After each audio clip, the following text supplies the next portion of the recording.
j'ai quelques très beaux exemples sortis de la recherche en psychologie ou en sciences de l'éducation. L'un se passe, c'est en psychologie, et sur la cognition et sur les comportements des bébés et sur ce qu'on attend des enfants, des bébés, ce qu'on attend des comportements des bébés. Et on fait venir des mères avec des nourrissons de 6 ou 8 mois. Vous voyez, 6 ou 8 mois. Et l'épreuve, c'est de mettre les nourrissons sur un plan qu'on peut incliner. Et le bébé est obligé de ramper, soit en avant, soit en montant, soit en descendant. Et on veut savoir si... On dit aux mères qu'on veut savoir comment les enfants, quelle est l'aptitude des enfants à faire cette reptation. Et donc les mères s'y prêtent. On voit d'abord les enfants, non, on voit d'abord les enfants sans les mères et on regarde ce qu'ils sont capables de faire.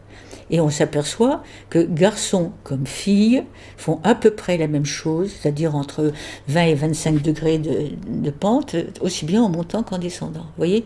À peu près la même chose. Il y a même, à cause du biais sélectif, là particulièrement, un petit privilège du côté féminin. Elle serait plus audacieuse, notamment en descente. Mais c'est pas le hasard, ça. En gros, c'est les mêmes chiffres. On fait venir les mères et on leur dit on va faire l'expérience avec vous. Parce qu'avec vous, c'est vous qui allez régler les planches en fonction de ce que vous pensez que vos enfants peuvent faire. Eh bien, toutes les mères qui présentent un petit garçon pensent qu'il peut faire 15% de plus qu'il n'est capable de faire, et toutes les femmes qui présentent une fille pensent qu'elle est capable de faire environ 15% de moins qu'elle est capable de faire. Intéressant, non ? Bon. Sur la capacité la capacité d'abstraction, où on dit que c'est seuls les garçons l'ont véritablement. Alors on s'aperçoit que à l'usage, c'est vrai, que les filles ferment leurs oreilles à des cours d'ingénierie parce qu'elles disent c'est pas pour nous, on n'est pas capable, les machines ça nous intéresse pas. Et donc si on leur présente un plan de machine à reproduire, elles se ferment, elles ne font pas bien le travail. Mais si on leur dit, voilà, il y a une épreuve de dessin, voilà un modèle et vous allez le reproduire, la même machine, elle vous la reproduit très bien. Mais on leur a dit que c'était du dessin et pas une machine, pas de l'ingénierie. Donc c'est donc bien dans la tête et uniquement que ça se passe, parce qu'on les a dressées elles-mêmes à croire qu'elles n'en étaient pas capables.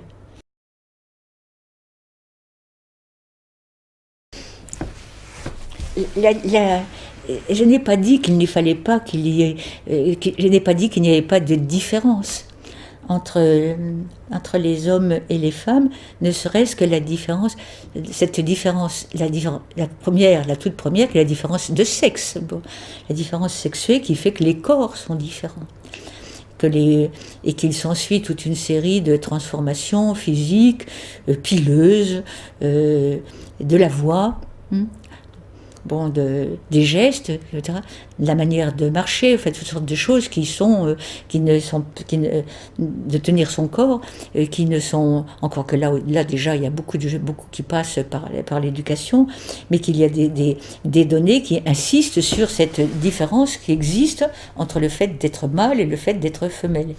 Mais que cette différence porte également, cette fois-ci, sur des attributs qui sont de l'ordre de la cognition ou de l'émotion, non. Parce que sur le plan de la cognition et de l'émotion, nous sommes dotés des mêmes pouvoirs. Nous avons les mêmes capacités. De même que nous avons les mêmes organes internes. On ne fait pas de différence entre un cœur, des poumons, un intestin et son fonctionnement pour les hommes et pour les femmes. Mais on voudrait qu'il y en ait un du côté cérébral et du côté émotionnel. Dans les deux cas, non, on ne trouve pas cette différence. Elle a été cherchée partout, du côté cérébral, dans le poids du cerveau, ce qui est une totale erreur, dans l'organisation des circonvolutions, dans le passage entre l'hémisphère gauche et l'hémisphère droit. On le cherche maintenant au niveau des synapses. Enfin, on ne l'a jamais trouvé parce qu'il n'existe pas. Ce qui existe, c'est des hormones et qui influent sur ce développement particulier des corps, mais qui ne sont pas suffisantes pour induire ni des idées, des intellects, ni des émotions radicalement différentes. Parce que par-dessus tout ça, agit nécessairement le libre arbitre. Ce qui est propre de l'humanité, c'est la capacité de penser, de choisir, de sentir, de réfléchir, d'avoir une idée prospective sur sa propre vie, et surtout d'avoir du libre arbitre. Nos émotions, nous pouvons les contrôler. Bon, quand nous les laissons, leur laissons libre cours et qu'on les encourage, on crée des modèles. Si vous dites aux petits garçons que c'est bien de se battre à coups de poing, ils se battront à coups de poing. Et si vous dites aux petites filles que c'est mal, elles ne le feront pas. Mais ce n'est pas une question de plus d'hormones chez l'un et de moins d'hormones chez les autres, c'est une question de dressage. L'idée n'est pas de vouloir uniformiser. C'est une des grandes méprises sur cette question, c'est de penser que l'égalité voudrait être l'indifférenciation. L'égalité, pour moi, ce n'est pas l'indifférenciation, c'est la capacité de pouvoir partager les mêmes choses, que ce soit des tâches, des émotions, des activités, etc.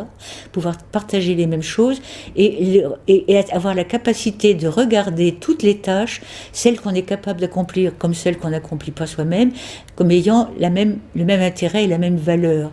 C'est parce qu'il y a dans la hiérarchie actuelle quelque chose qui touche au dénigrement. Toute hiérarchie implique le dénigrement. Il ne faudrait pas que je dise que seulement la hiérarchie actuelle. Toute hiérarchie implique une forme de dénigrement de ce qui est en dessous et d'exaltation de ce qui est en dessus, d'exaltation ou de haine. Si vous regardez le mouvement des sentiments ascendants et le mouvement descendant, dans le système des castes, par exemple, en Inde, eh bien, quand on est en bas, on hait ceux qui sont en haut, et quand on est en haut, on dénigre ceux qui sont en bas. Bon, ben, vous avez toujours ce type de rapport. Et arriver au moins à supprimer ces effets délétères de la hiérarchie par l'égalité et faire en sorte que faire la vaisselle, s'occuper des enfants, ne soit plus considéré comme une tâche subalterne pour ne pas rester que dans les activités au sein d'un couple.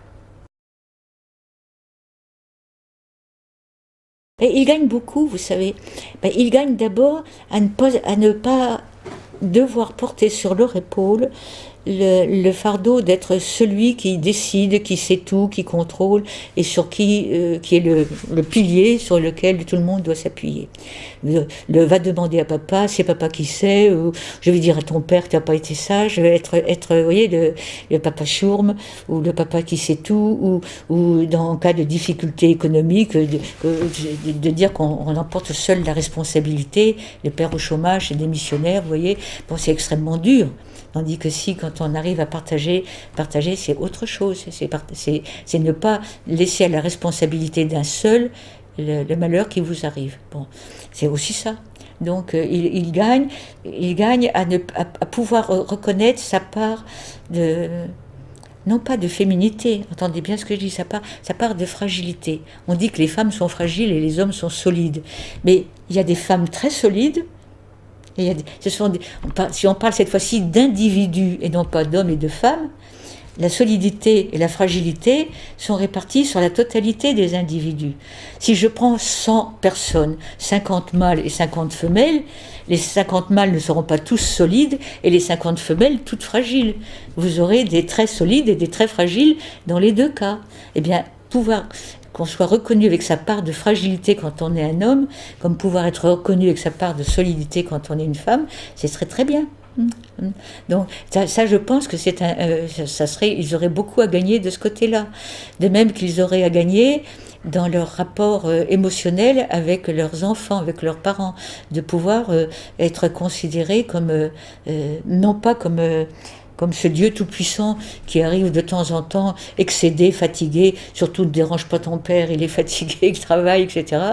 Mais quelqu'un avec qui on peut échanger, et donc que le père puisse trouver du plaisir à échanger avec ses enfants, et pas seulement parce qu'il a la corvée d'emmener au foot le dimanche le petit dernier, vous voyez, ça me paraîtrait une bonne chose. Donc gagner dans les rapports avec ses propres enfants, gagner en confiance en soi-même, et pouvoir être soi-même, et puis gagner en ayant à côté de soi, c'est encore une fois dans cette entreprise de séduction permanente dont je parlais tout à l'heure, quelqu'un en qui il a confiance, qui a confiance en lui, et en cherchant sans arrêt à se reconquérir mutuellement. Je trouve que oui, les hommes ont gagné pour ça, bien sûr, autant que les femmes.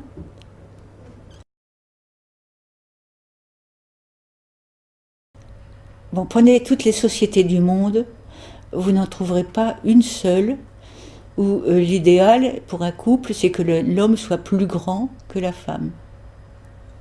Et partout, l'inverse, non, que la femme soit plus grande que l'homme. Que l'homme soit plus grand que la femme. L'homme doit toujours être plus grand que la femme. Oui, c'est ça, oui. Bon. Et chez nous, c'est pareil. Une femme préfère avoir un partenaire plus grand qu'elle, et un homme a une partenaire plus petite que lui. Bon.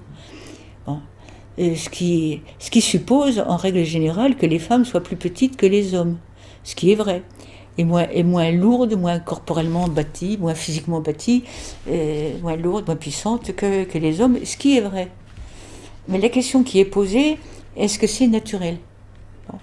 Et il y a eu des travaux menés notamment par une grande recension de tout ce qui a pu être écrit sur ce dimorphisme sexuel, et qui aboutit à la conclusion, parce qu'on n'a pas d'explication scientifique de ce fait, autre qu'une alimentation différente, disons une sélection qui s'est produite au fil des millénaires par le biais d'une alimentation différente.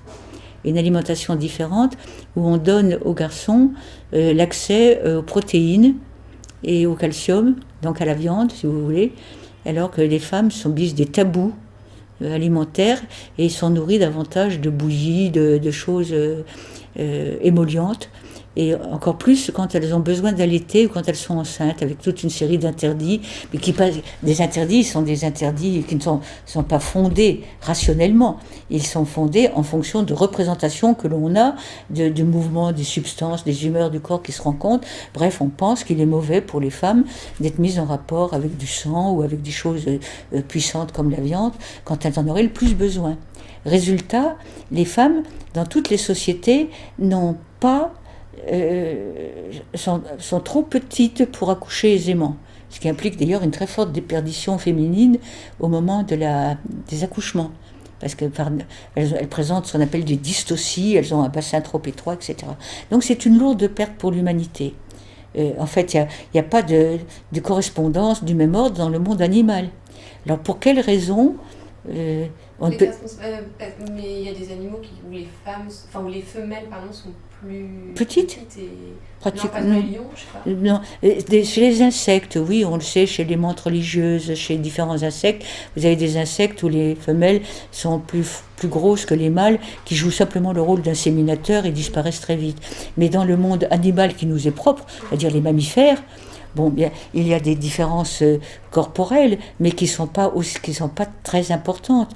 Encore une fois, je le dis souvent, quand vous regardez un documentaire sur les troupeaux de gnous, ces immenses troupeaux de gnous, vous faites la différence entre les mâles et les femelles ? Non, personne. Donc, personne. On est sûr de ça que si vous voyez un couple. On a cette différence est liée à. Oui, elle est constante, elle est régulière, et visiblement, elle est inscrite dans l'histoire de l'humanité par une sélection progressive qui s'est faite et qui a induit un plus faible développement physique des femmes. Et si on regarde d'assez proche, on se rend compte que ça continue. C'est vrai, dans une grande partie de l'humanité, ça continue d'exister, mais c'était vrai également dans notre propre passé, il n'y a pas si longtemps. Donc moi je suis beaucoup plus âgée que vous, mais j'ai connu la guerre de 40. Et pendant la guerre de 40, j'allais en vacances dans des fermes du Livradois, c'est-à-dire de l'Auvergne, chez des parents de la famille de mon père. C'est là où pour la première fois, j'ai vraiment vu cette différence. La cousine qui était mariée à un cousin de mon père ne s'asseyait pas à table et mangeait ce qui restait. Et quand elle mangeait ce qui restait, la viande était partie. Bon. Et elle disait préférer la tête du lapin et les carcasses de poulet. Elle disait préférer. C'est pas qu'elle préférait, c'était ce qui lui restait pour elle. La tête du lapin et les carcasses de poulet. Bon. Et quand j'étais enfant, ben c'est vrai qu'à la maison, on donnait un beefsteak plus gros, un steak plus gros à mon frère qu'à ma sœur et à moi, parce qu'on disait que les garçons avaient besoin de plus de force.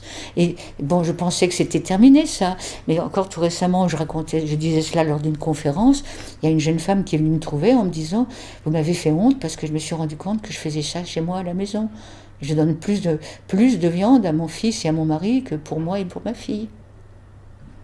Bon, ben, imaginez que vous parliez des choses invisibles. Ben, ça fait partie des choses invisibles.